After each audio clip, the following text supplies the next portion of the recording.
Are you recording this? No, that's fine. When we're done, you're gonna let me go, right? That was the deal. Anyway, my name is Sharona Diaz, and I was a nurse practitioner at Bellevue, the hospital. Worked there 16 years, so I've seen all kinds of bad stuff, but nothing like this. Okay, I'm sorry, the first cases we got? Early December, the night of the 5th. They started coming in, just a couple at first. The symptoms they presented looked like flu, and that's what we thought it all was. I mean, we knew it was going to be a bad season, and that's what we thought this was. So we gave them fluids and sent them home like you do. I mean, how were we supposed to know? But the thing is, the patients kept on coming. I mean, you work ER, you're always ready for a bad night. But this was every day, and it never stopped. More people coming in, same symptoms. You'd see parents shivering next to their kids, with the kids trying to keep it together, and your heart, it just broke for them. 3-4 days of this? We're pretty sure it's not flu. DCD was calling every couple of hours for updates, and they asked all these questions that made it pretty clear they didn't think it was flu either.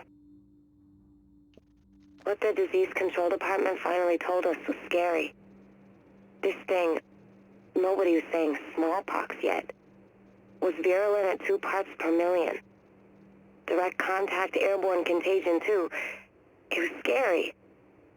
Then the governor declared it an emergency and they locked the city down, and we realized what kind of hell we were going to be in for.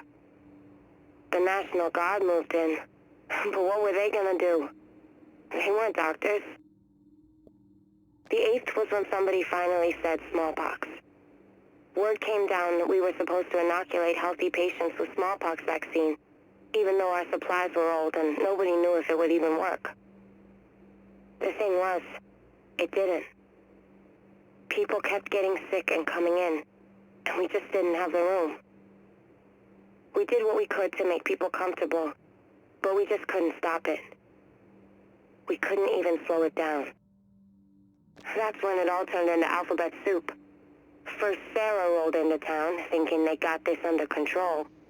Catastrophic Emergency Response Agency. More like, can't even run anything.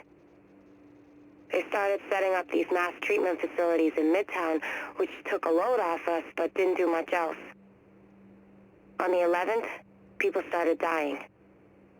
By the 13th, the morgues were full. And on the 14th, we had to start turning people away. It was hell, you know? But we couldn't do anything for them. We were out of beds, we were out of medicine, the staff was starting to come down with it. It was a nightmare. By the 17th, they shut us down. Too much risk of infection, they said. More like they wanted to concentrate all the patients in those Sarah Field hospitals. Maybe keep it away from the rest of the city. What happened next? You know what happened next. The Joint Task Force tried to hold things together, but really, what were they gonna do? Cops and firefighters and weekend warriors? The city was falling apart. Too many people were sick, too many jobs weren't getting done. And then, they lost control of those Sarah facilities and had to wall them off. It was just too much. Me? I got out before they shut the doors to the dark zone. And now, all I want is to go home. You're gonna let me go, right? You said you were gonna let me go.